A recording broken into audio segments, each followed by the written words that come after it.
for it. So there are a lot of positives, but the thing that he's going to have to tighten up on is that defensive line, and that's what's cost him today. Yeah, and we look at their next few games then. Let's take a look. We've got Wolves away, Villa away, Leeds at home, Chelsea away, and on the final day of the season, they've got Everton at home.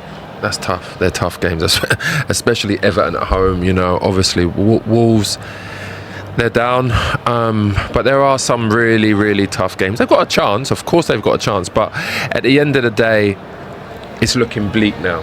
It's looking really bleak, especially when Leeds play like they did. I mean, we're waiting for Forest and West Ham still, but West Ham have got confidence. Forest are playing well in Europe. I mean, the only thing that they kind of hope for is that Forest keep on progressing in the tournament. Maybe, I mean, Wood's come back from injury. It looks like he got injured again in the European game. So, I mean, unfortunate for him, but obviously Tottenham just have to concentrate on the Premier League now, and just even the cup. You know. Of the teams around them that are in trouble, let's take a look at Forest then, because you mentioned them because they're doing so well in Europe at the moment. They've still got to play Burnley in the Premier League, of course, and that's tomorrow, and then it's Sunderland, Chelsea, Newcastle, Manchester United and Bournemouth at home on the final day. Again, I mean, is this where we're at? We've got a poor girl there absolutely weeping about the performance from her team probably there today. Not necessarily the performance from today, but the performance throughout the whole season. Yeah, I mean, it's been the same the whole season. And I think the biggest mistake Spurs made was bringing Igor Tudor in. They should have brought De Zerbi in at that point. Yeah, it looks like they've turned a corner in terms of what we've seen today. Let's talk to Jordan now, because he can join us live now. Jordan, what's your thoughts? Hang on, we'll get you properly there. Jordan, what's your thoughts on today's game? Disappointing to get that equaliser right at the end, no doubt. Oh, it's heavily disappointing. I mean, there was so much more positives from today than we have seen in previous weeks, I must say. But yeah, in good old Tottenham fashion, we can't hold on to it. Yeah. What do you think about the goals today? Because, I mean, I've just commented on them just now, but going forward, like you said, fantastic. Bergvall, Xavi Simons in particular, Moani, they was all very good. Defensively, poor. Yeah, I mean, Danso's 100% to blame for the equaliser. Unfortunately, he had a good game today as well, I thought, but he's just got to put his foot through that ball and just clear it.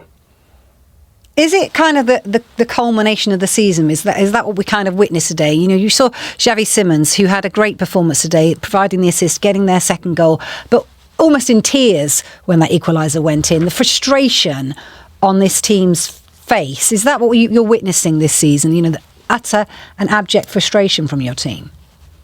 Oh, definitely. Obviously, 3 points today brought us out of the relegation zone. You know, we saw the table before the equaliser, and, you know, was in a better position. They've scored and now we've dropped back in. Yeah. It's, you know, that feels like a loss to me today. I mean, today you've seen obviously hunger, you've seen pressing, you've seen the great goals. Is that what it's going to take in order to get Tottenham out of this situation? Yeah, I believe so.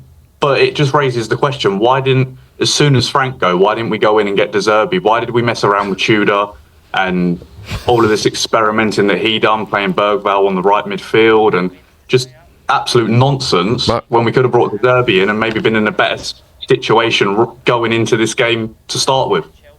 Yeah, if you look at your 5 games that you've got, we were just reading through them, you know, Wolves, Villa, both away, then it's Leeds at home, Chelsea away, Everton at home. You've got to get a couple of wins in those 5. Where do you see those wins coming from? It's a great question, because you know, where do you see the wins coming from? You know, maybe against Wolves at push. Other than that, I'm not sure.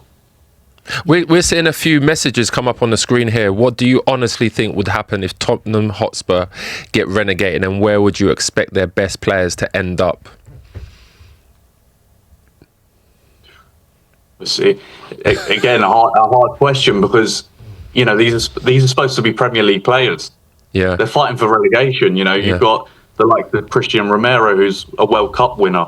Mickey van der Ven again plays in the Dutch side. Xavi Simons.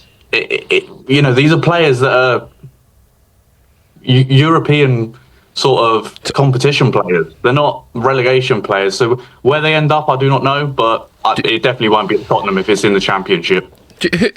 Who's most to blame for this season? Thomas Frank, Igor Tudor, the players? Who do you blame the most? I think collectively, obviously, you can share the buck, but I think this starts and ends with the board, and it's been happening for a very, very long time.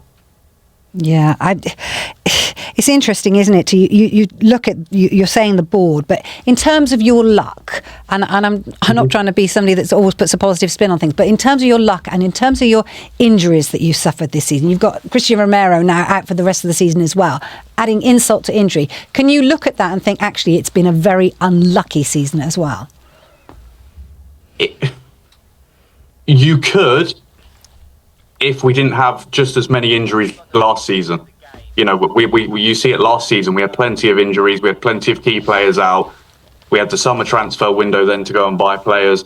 We've had the January, albeit I know the January transfer window is a lot harder to bring in better players, but we've had 2 transfer windows since last season when we had injuries, and we're in the same position, if not worse. Yeah. Not good enough. Okay, so finally from you, Jordan, do you stay up? I was a little bit more optimistic at 2-1 up today, but if we can't hold on to games and see them out, then exactly. No chance. Okay, well, Goodlip Jordan, I'm going to say this again. Over for Spurs. Just remember, it's taken Coventry 25 years to return. Don't assume you'll be straight back up. Exactly, and that's what it is. But one thing I will say, I actually don't want to see Tottenham go down. I'm probably one of the only Arsenal fans that's going to say this. I love the North London derby. I want to see it. I think Tottenham will stay up, but it's going to be really tight. Yeah. I hope you're right.